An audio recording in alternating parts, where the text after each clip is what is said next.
Hey there guys, I am the Six Machine and welcome back to another Warhammer video. So we've been through the Dark Angels, the Emperor's Children, the Iron Warriors and the White Scars, but now we are on to the 6th. One of the most popular legions in 30k, as well as one of the most popular chapters in 40k, the Mighty Space Wolves, the Rout, the Emperor's Executioners. These guys are just awesome. I have always loved the Wolves personally. I love their whole Nordic inspired mythology, their attitude, and of course their rules. They have just always been so much fun to play and collect.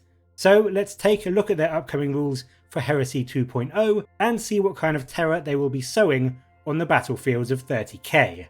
Their Legion rule, Bestial Savagery, is particularly fitting, helping them to get up close and personal with the enemy while still unleashing a barrage of firepower into their target as they prepare to charge. Units with this rule can run in the movement phase and still not only make a shooting attack in the shooting phase, but also still declare a charge in the assault phase. The shooting attacks are made as snapshots, so that is a downside, but essentially getting run and charge and still being able to throw a few pot shots out there as you move up is an incredibly fluffy and genuinely quite powerful ability to have.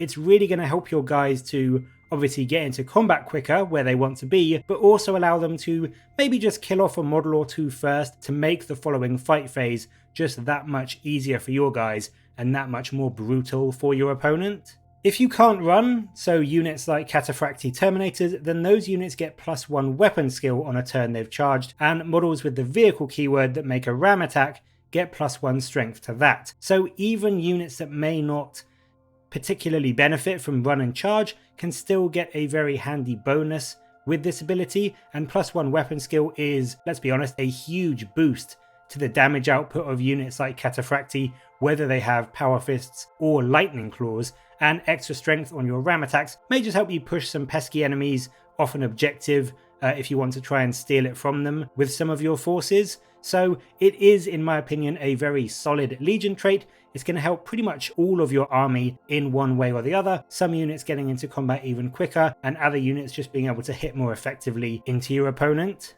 To help even more with this, the Warlord trait Crownbreaker is shown off, and this gives your Warlord and the unit he's joined a 5-up Feel No Pain when they are locked in combat with an enemy independent character. So as you go to cut off the head of the snake, so to speak, your Warlord and his unit will be that much tougher and harder for your opponent to put down, to show off their eagerness to get to grips with those enemy characters and just completely take them out. Again, this is a really big buff, not only for your Warlord, but also giving it to his entire squad. It means that, say, a unit of Terminators that you join is going to have a 2-up save, and then a 4 or a 5-up Invulnerable, and then a 5-up Feel No Pain. It's going to be an absolute nightmare for your enemy to try and get through that squad. So it's a very strong, very useful trait, which is going to really allow your army to go after those scary enemy HQs and powerful warlords and feel quite confident that your squad and your warlord will be able to take them out and, you know, kill them so that the game starts to swing in your favor. Again, going for the warlord and the HQs is super fluffy for the Space Wolves, so I do think that this warlord trait is another massive win for the Wolves. Also, of course, like we've seen in other Warlord traits, you do get an extra reaction in your opponent's movement phase. So again, this is just a nice extra buff on top of that, a bit more utility for your army, and will allow you to be a bit more flexible and give you a bit more option for reacting to your enemy's plans as well. So all in all, a very strong, very useful Warlord trait to have. The final thing they show off in this preview is the Space Wolves' unique psychic... No, it's not a psychic power. It is not a psychic power. There are no psychic powers for the Wolves' filthy, disgusting warp shenanigans. No. This is a buff caused by the proper use of runic powers. It's all above board and totally legit. It's not psychic at all. It's all runic. It's completely different. Definitely.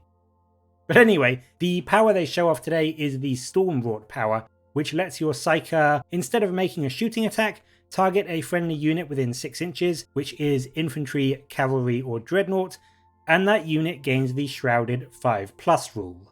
Now, Shrouded is, at least in the current edition, and I don't think it's going to change too much in the new Heresy 2.0, it's basically a cover save, which in the previous rules is essentially an invuln in many ways. It allows you to make that armor save even if your armor is being ignored by, AP1 or AP2 or AP3 weaponry. So your 3-up save, even if you're getting shot at by things like las cannons or plasma, you are still going to be able to make a 5-up shrouded save on things like your tactical marines. So it's really, really useful in terms of keeping units that may not have an invulnerable save alive, even against heavier firepower. And the power can also be buffed by having the Psyker take a psychic test, and if it's passed, the Shrouded bumps up to a 3+, so it's really strong, essentially giving you not quite as good because there are some things that ignore cover, but essentially giving you a 3-up invuln against a lot of firepower. So it is a really useful ability to have in terms of keeping your stuff alive.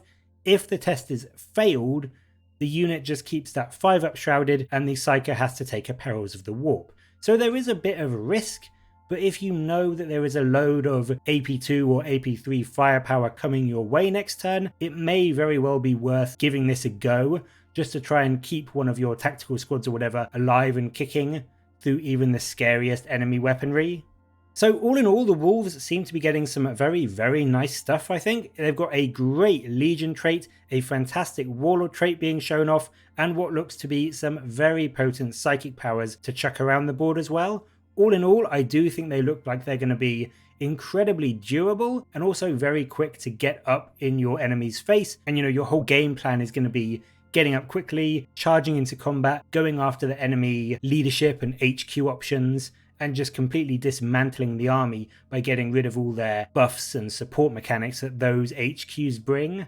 It sounds like a fairly effective plan, I think, and I do think it's going to make the Wolves a very good Legion if you like the idea of that going for the jugular theme and just decapitating your opponent's armies in a few swift, brutal turns of combat. I think that's going to give you a lot of satisfaction if that's kind of how you like to approach games and that's the sort of fluff that you like. So if that is your jam, Space Wolves may well be a very good pick for your Legion.